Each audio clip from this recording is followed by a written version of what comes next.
watching. It's Friday the 26th of September.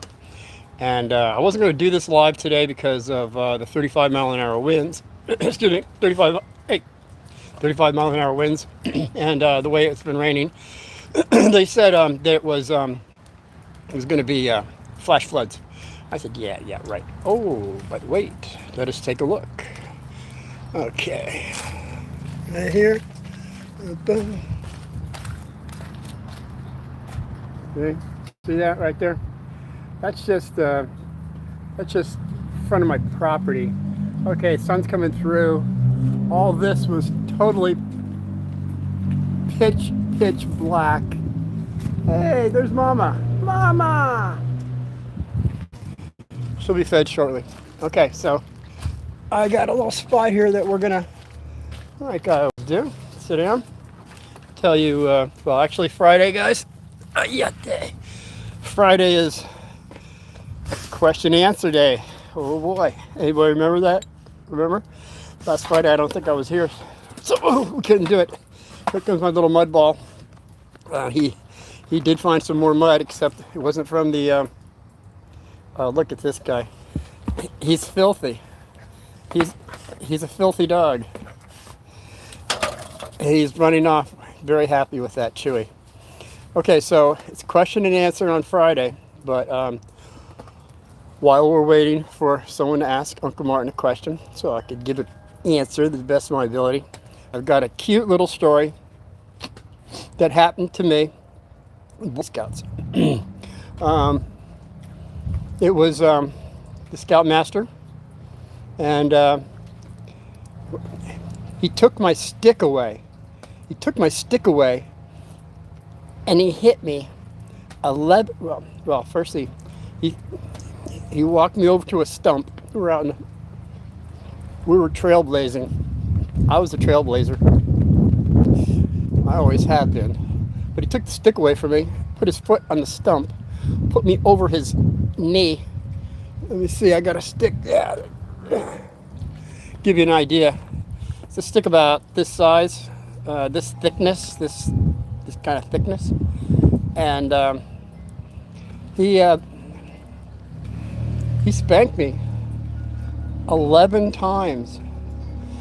And I cried. I was 11 years old, and I was 11 years of experience, and I cried in front of the whole troop. The troop was Troop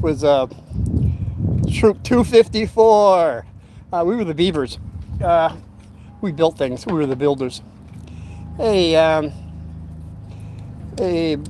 Sparks and Bradley and Sparks, and I'm sorry for you. No, don't worry about it.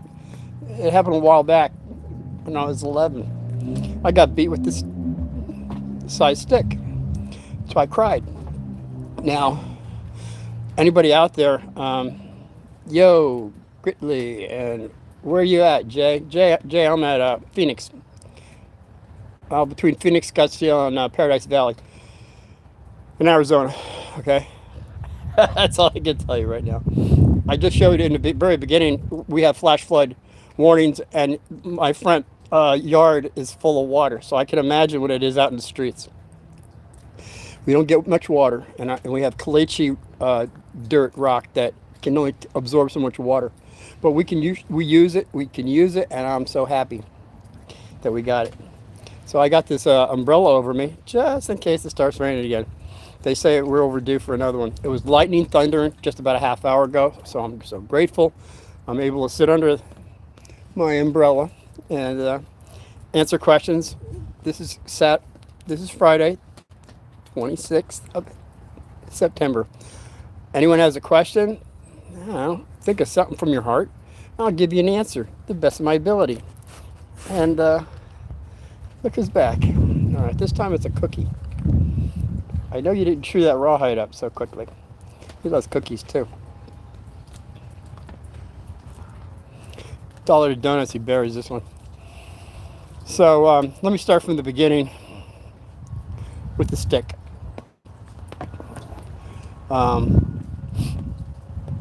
When I go into the woods, or when I grew up in Jersey, going into the woods, even in Arizona, I always I climb a tree. I get a stick.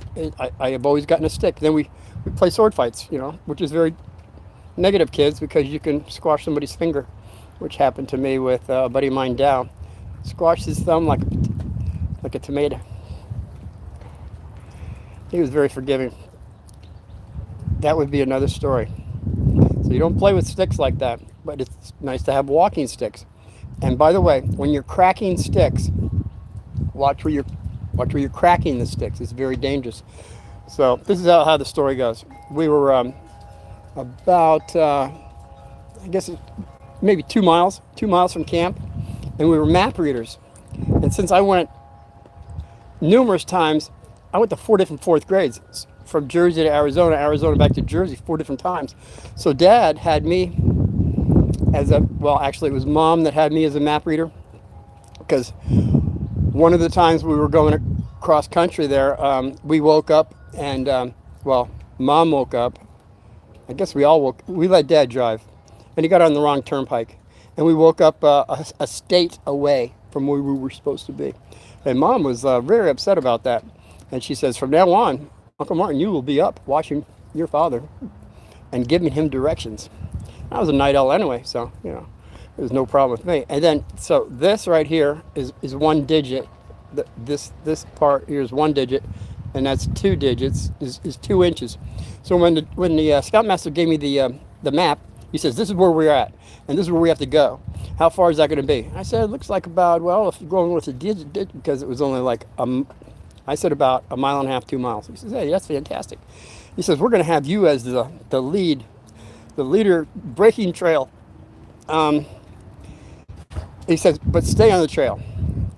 I said, oh, okay, which I didn't do. I'm sorry, I didn't listen to him there. Hey, Don Huntley. Hi. And everybody else that I might have missed, Gurley and all these other people that zipping by me here. This is question and answer Friday, so give me a question if you got one. You're not getting any more. You are getting nothing, buddy boy. I got a couple more, but that's for later. So he says, well, how do we get there? Where are we at? And I said, well, the river's down there to the right, and I know it goes east and west, and we have to go more north. And as I looked behind a tree, there was a little orange newt. They're like lizards, newts, a little newt. They're orange back in Jersey, and they usually hang out on the north side. They don't really care for the sun too much. And plus there was moss. There was moss there on the north side. I said, well, this is north and we got to go that way. He says, hey, this is fantastic. Because nobody had a compass. We weren't allowed one. We had to do it by the land. So I took off, but I didn't stay on the trail. In fact, I said, this is a shorter route. So I went through skunk cabbage. Anybody knows what skunk cabbage is? It's very, you can eat it. You can actually stay alive off of it. My dad had a book on it, and that would be another story when he ate it. But when you cut it, it smells just like a skunk. So here, with my trusty stick, because it was like knee high. The skunk cabbage was really high. So I was going through, whipping the heck out of it and making a trail for everybody to follow me. And I heard somebody back there say, oh, it's skunk cabbage. Oh, man. And the Scoutmaster, I think he screamed out, stop hitting the skunk cabbage. All right, so I stopped. Let everybody catch up to me. And now the leader said, or the Scoutmaster said, I will take command. I will do the leading. I said, oh, okay. He knew we were going more than I did. So he's walking. We got back on the trail. Now, as we're getting on the trail, with my stick, I was cracking the stick against trees. I hit it once, twice, and then a little piece at the end, like kind of went off, and I didn't think much of it. But then the next tree came up, I really gave it a good whack. You know what happened? About that much of the stick, from the top to that much down, flew off and stuck the Scoutmaster right in the back of the leg. In fact, he's looking down while it's stuck in his leg, and I'm looking at it. The whole troop was looking at it, and he had an amazing face that became very angry. So he pulled the stick out of his leg, came over, took what was rest of my stick. As I said before earlier, he brought me to a stump, put me over his knee, and wailed ahead. He gave me 11 shots. 1, 2, 3, 4, 5, 6, 7, 8, 9, 10, 11. And you know what? He made me cry. He made me cry. I was 11, and I started crying in front of the whole troop.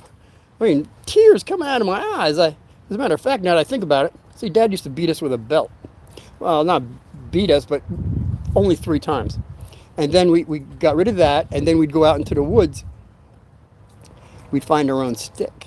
Not a stick, more like a switch. See, this is a stick. We found switches.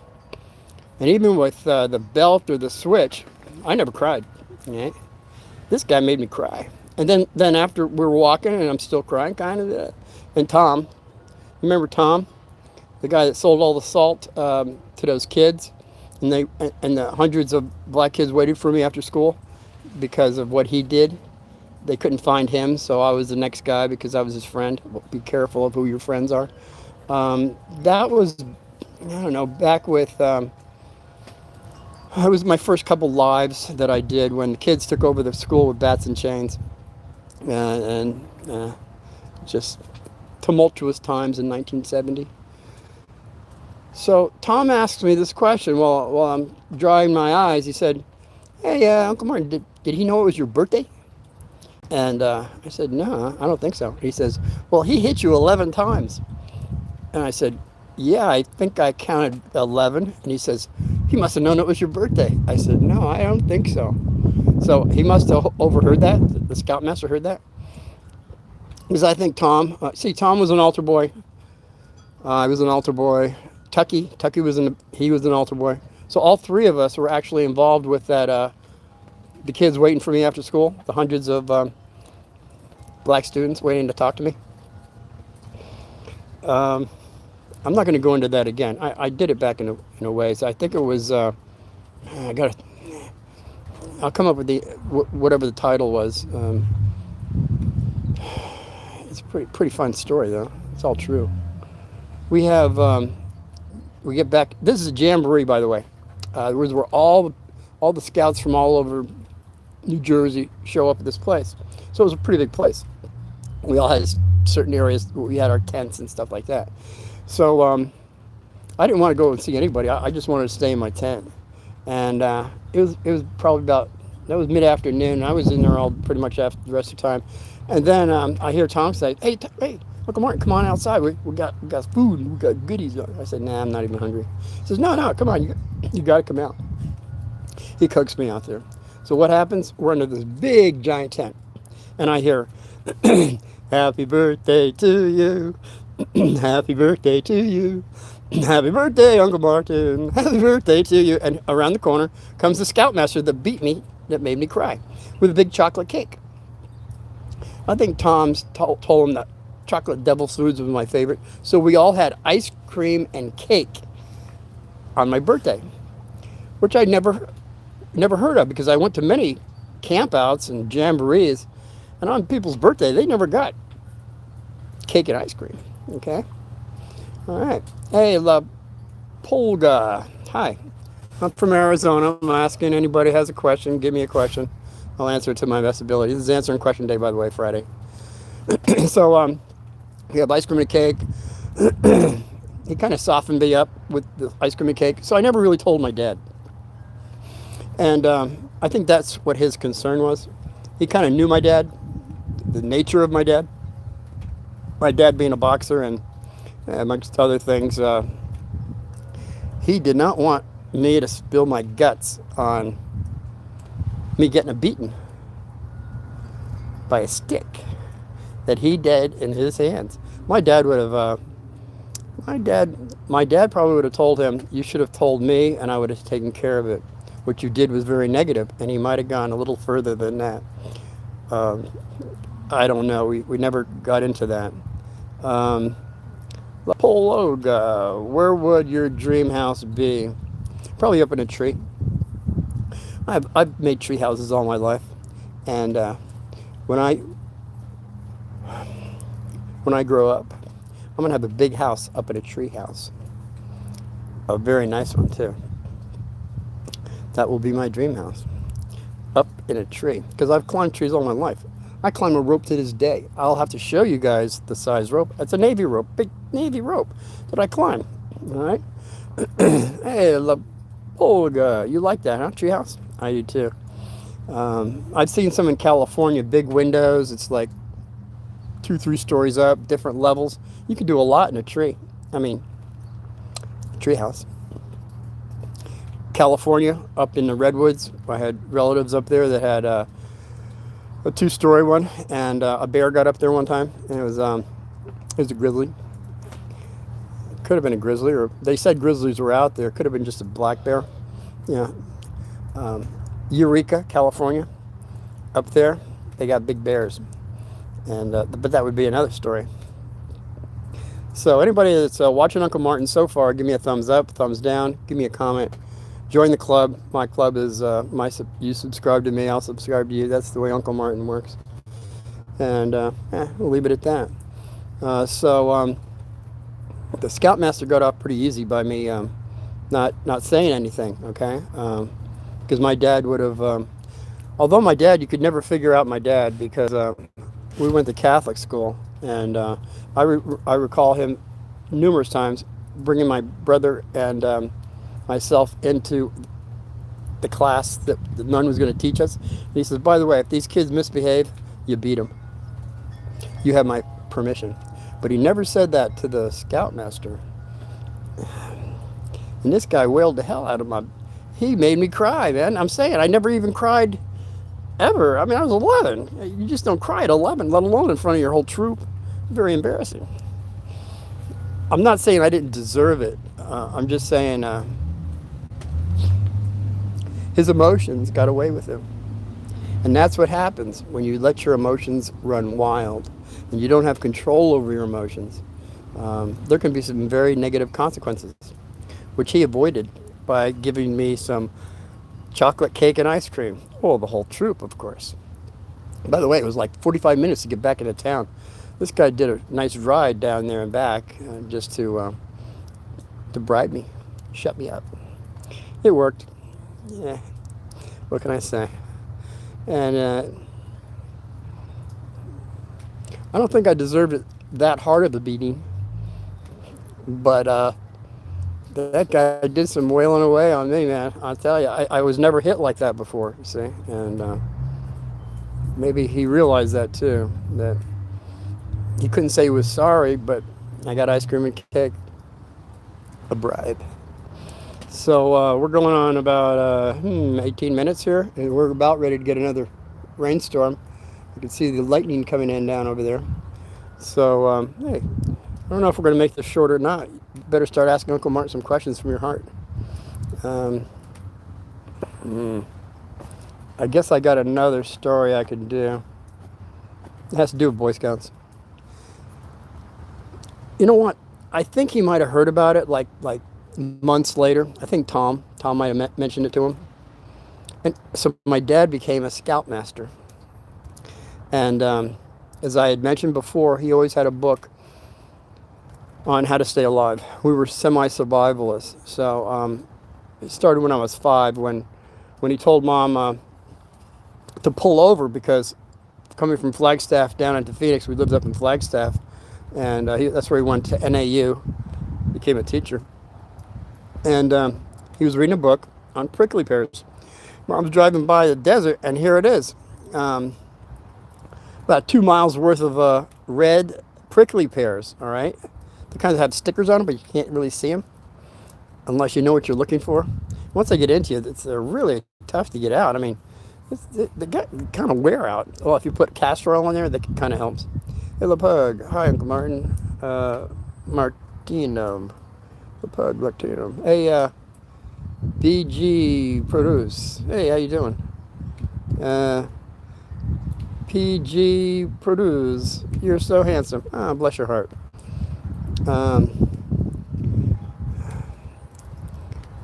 You wear with age. Experience, no age. Uh, I keep trying to get that across. We're not old, we're not young. We have more experience, less experience. And when you get to my experience, you'll understand what I'm talking about. Okay? And BG, I'm doing very well by God's grace. Thank you for asking. I want some real questions though. Like, where are you guys from? How about that? I'll ask you a question. I've already did a shout out to all the countries that have been watching Uncle Martin. I want to know now who's watching me and where are you from? Are you from the United States? From another country? I know a lot of things are happening all over the country. It's crazy how people are standing up for freedom. And yeah. Hey, Michigan. BG, you're from Michigan, the land of the lakes, isn't it? You got a lot of fishing over there. Hey, and Lake Michigan, man, that's a big one over there, isn't it? Land of the lakes. Okay. Yeah, I've been through there. Never got to do any fishing though. We travel all over the United States, and we went the high road, we went the low road, and we went lowest road, the scenic route of the coastline, to the middle way, which would be Route 66. Then we took the high road, which is all through the high area. We just, Dad liked to, I don't know, we like to sightsee. We went to churches, all kinds of different churches, man. And hey, BG, that's pretty cool, huh? Yeah, I really enjoyed going to 4 different schools because those 4 different schools taught me more than the other 16 schools. I went to 20 schools. I did graduate, and those 4 alone taught me enough that I was a changed individual at 10 years old. Lights opened up. I saw how we've been lied to, and as you get more experience, you can see more how you're being lied to through through the people that you have around you. To, man, I don't want to say the medical field, they would never lie to you. I don't want to say the school system, they would never lie to you. And of course the government, they would never lie to you. So who am I talking about? Well, people. I'm not going to mention any names.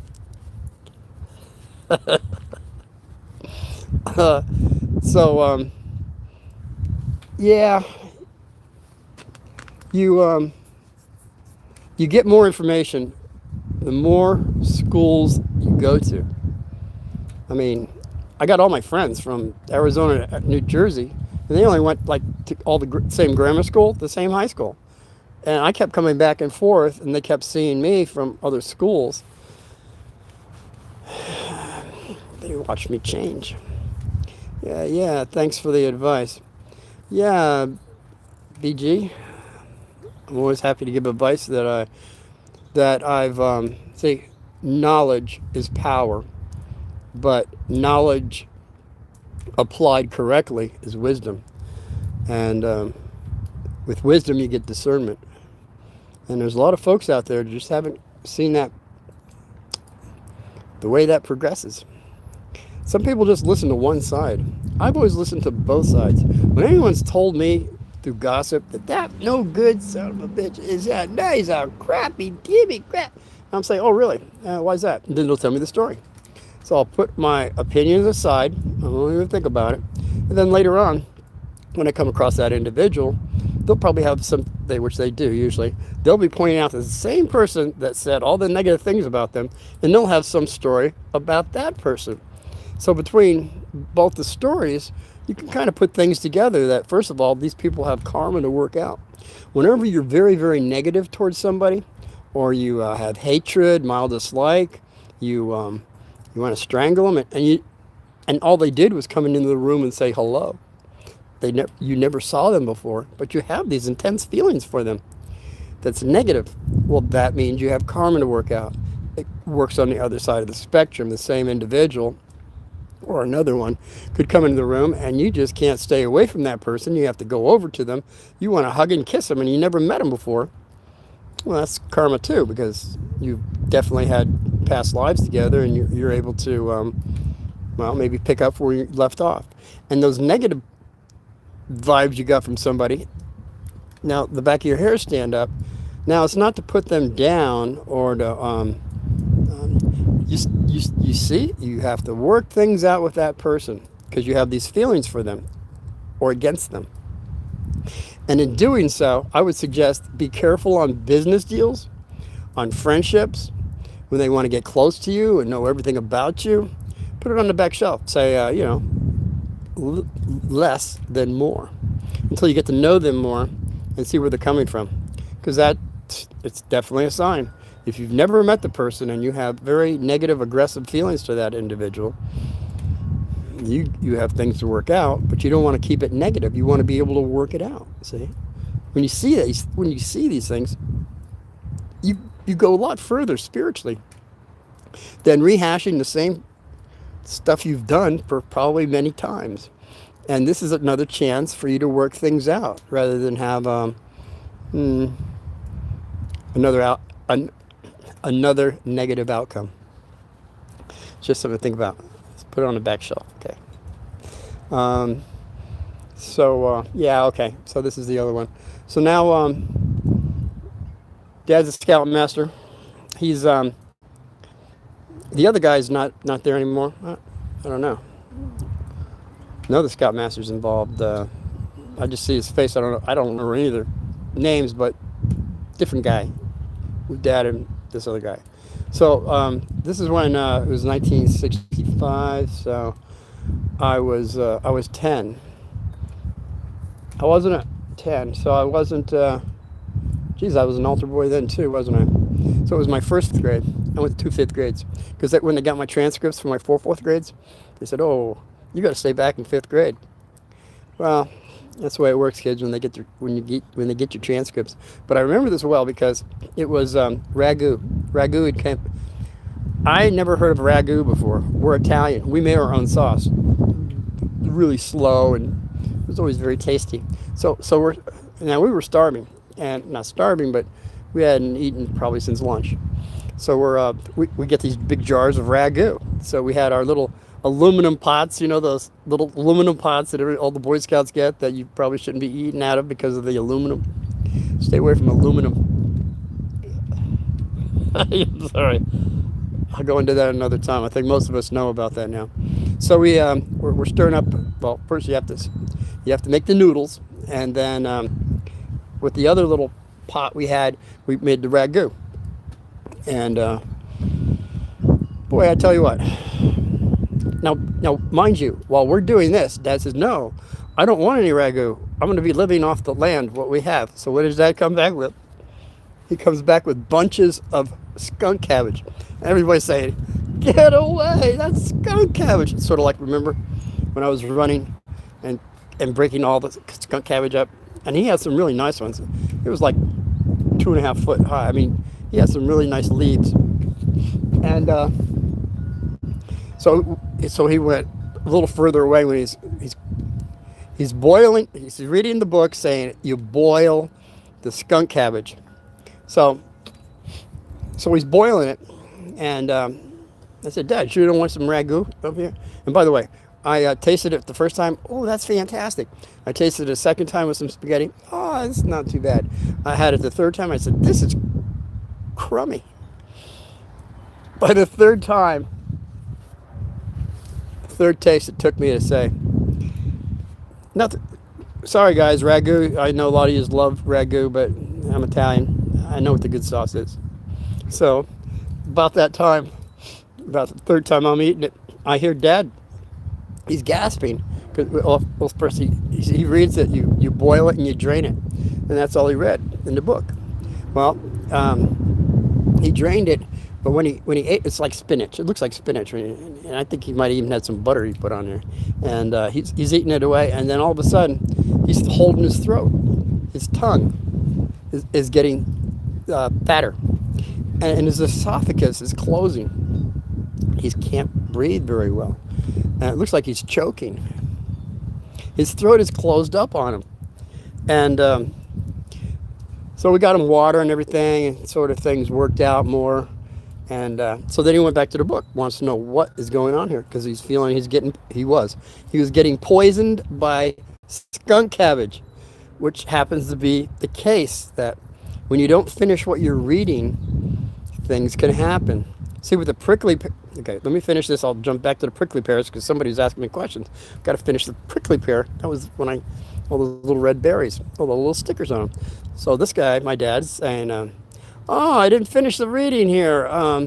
You're supposed to boil it and strain it 3 times. Oh, that makes sense because it's toxic. Skunk cabbage is toxic, but you can eat it. It has a lot of vitamins, vitamin C, vitamin A, vitamin K.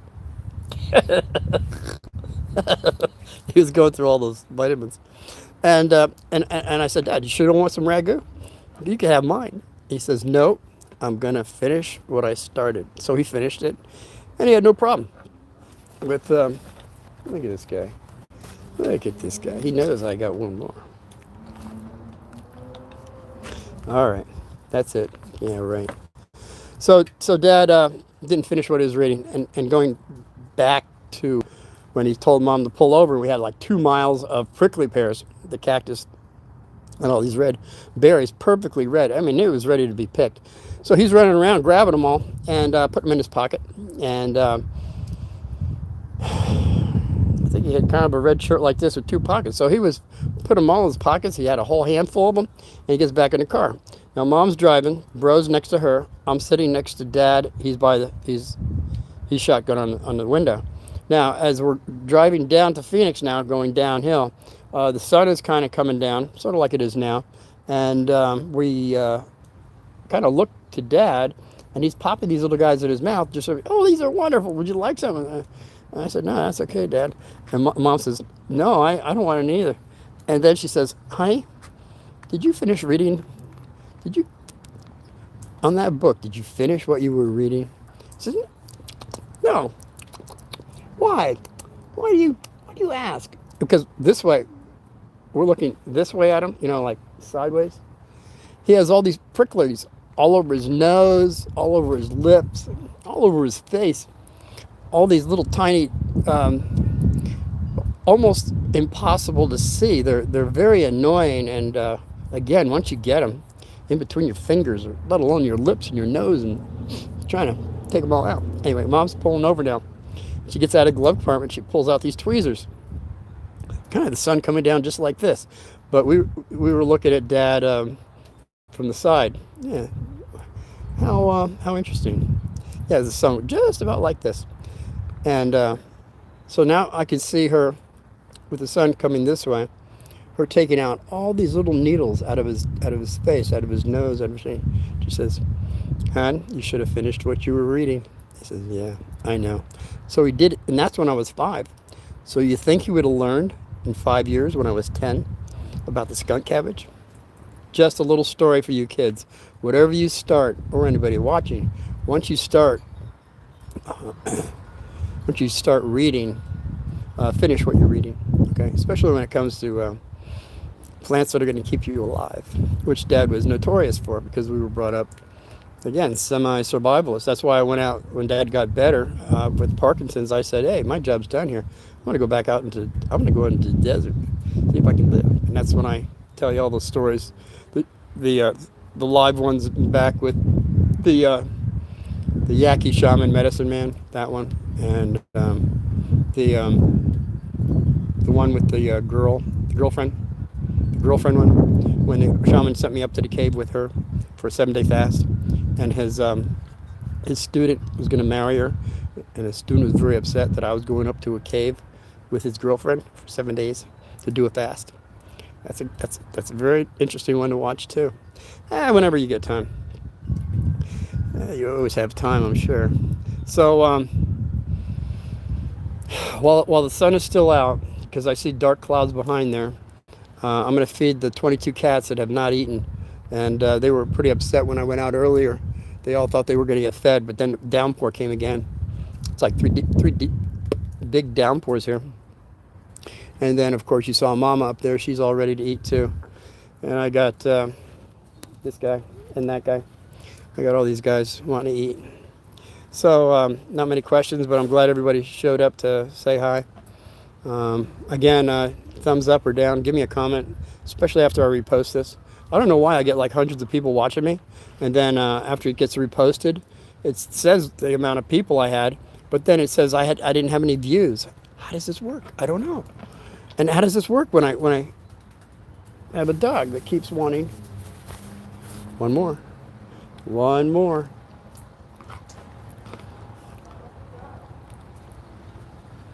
I love that dog. So just give me a comment on anything you watch. And again, if you join Uncle Martin, you subscribe to me, I'll subscribe to you. It's about all I can say on this Friday, the 26th on September. So tomorrow is going to be the 27th, Saturday. I should be off in time to do a 5 o'clock again. It'll be interesting.